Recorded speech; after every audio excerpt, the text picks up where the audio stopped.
Welcome back, everyone, to Ask a Moonie, Part 2, with your favorite Jewish Moonie, Eli Lowe. I'm coming to you today from Skopje, Macedonia, which is about an hour outside of the city I'm usually in. And for those that didn't see my introduction, if you want to know what this is all about, I suggest you watch that first.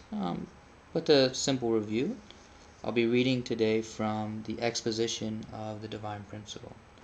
I know last time in my introduction I didn't really show it, so that's what it looks like, and I'll just be reading directly from it and adding my comments. Before we get started, a couple things you should know. The original version of this book was dictated by the Reverend Moon in late 1940s, early 1950s, and one of his followers wrote down his dictation.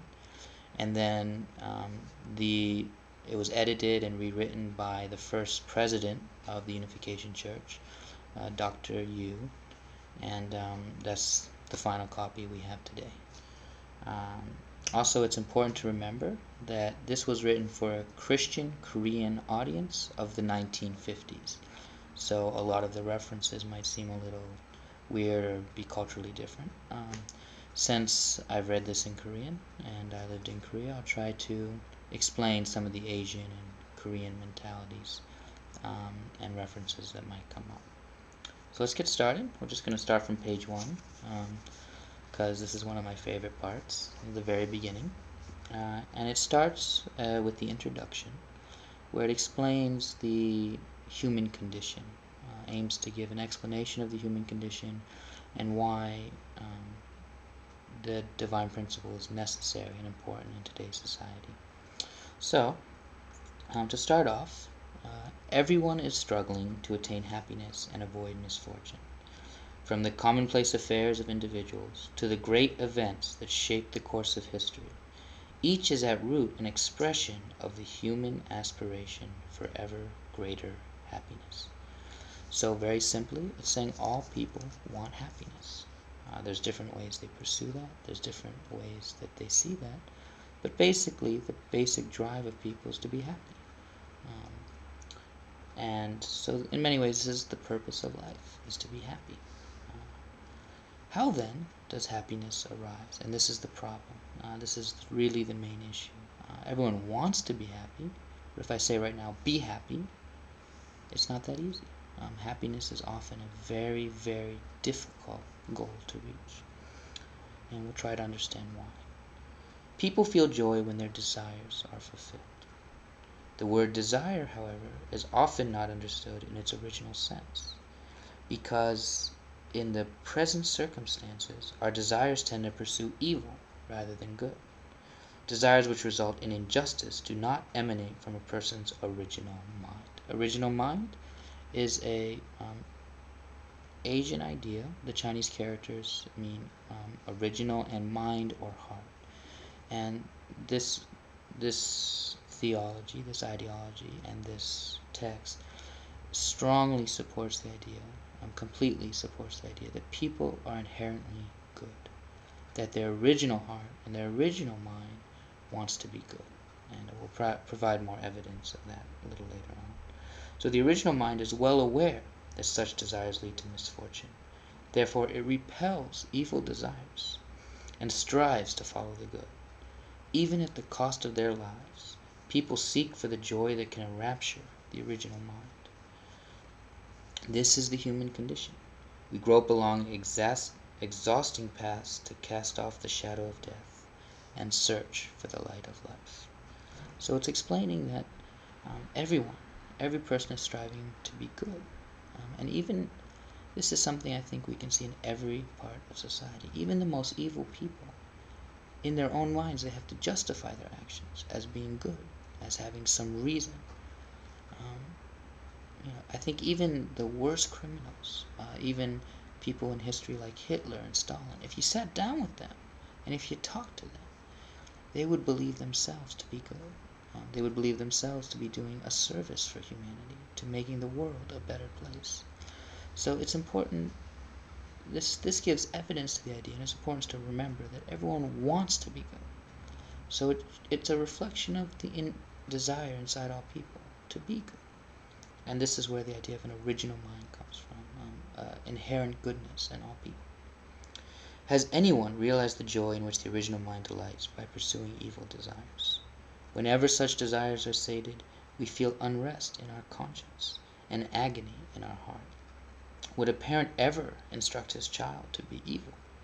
Would a teacher deliberately instill unrighteousness in his students? The impulse of the original mind, which everyone possesses, is to abhor evil and exalt goodness. Again, everybody wants to be good. Everyone also wants to be happy. And the argument here is that people that are evil cannot be happy because a part of them knows that what they're doing is wrong. A part of them knows that they're evil. And this contradicts their desire to be good, and so they cannot be happy. In the lives of religious people, one can see an intense struggle to realize goodness by single-mindedly following the desires of the original mind. Yet since the beginning of time, not even one person has abided strictly by his original mind. As St. Paul noted, none is righteous, no, not one. No one understands, no one seeks for God. Confronted with the human condition, he lamented, "For I delight in the law of God, in my inmost self. But I see in my members another law, at war with the law of my mind, and making me captive to the law of sin, which dwells in my members. Wretched man that I am." This was Romans 7:22 to 7:24. So St. Paul is clearly showing the problem in even the most religious people, is even though they desire to be good, and even though their desire for good is incredibly strong, it's not easy. They can't automatically do it. There's a contradiction inside them. St. Augustine also said something very similar.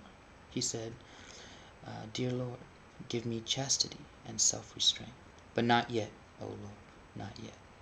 So again, this shows his desire to be good, his desire to be chaste, his desire to have self-control, but his other desire, which contradicts his desire, which he knows is wrong, which he knows is bad, but at the same time it's there. So we find a great contradiction in every person. Within the self-same individual are two opposing inclinations: the original mind that desires goodness, and the evil mind that desires wickedness. They are engaged in a fierce battle, striving to accomplish two conflicting purposes. Any being possessing such a contradiction within itself is doomed to perish. Human beings, having acquired this contradiction, live on the brink of destruction. So we'll stop there, and I'll just expand on that a little bit. The point here is that human beings have two desires. They're conflicted, and this contradiction makes them destructive to themselves, and then therefore they're destructive to their families, in their relationships, destructive to their friends. Destructive families create a destructive society, which creates destructive nations and a destructive world. If you look at human history has been an incredibly destructive, violent history. And even at the height of civilization, we have been barbaric. Even now, if we look at the world, we can find countless stories of war and rape, murder, the slave trade. I mean, humanity is constantly destroying itself, constantly over-consuming. So this comes from the innate contradiction in each people. Freud pointed this out when he mentioned the struggle for life and the struggle for death. Marxism believed it was part of human nature, and it's how development occurred. But the argument, which we'll get into in the next session, is that this contradiction cannot be natural, because a natural contradiction could never have created life. In order for life, or in order for development, there actually has to be harmony. There has to be two forces working together and not opposing each other. Forces opposing each other can only create destruction. So feel free to comment, ask questions. My next blog will address the questions and comments, and then I'll continue reading on part 4. Thank you very much for listening. Looking forward to blogging with you again.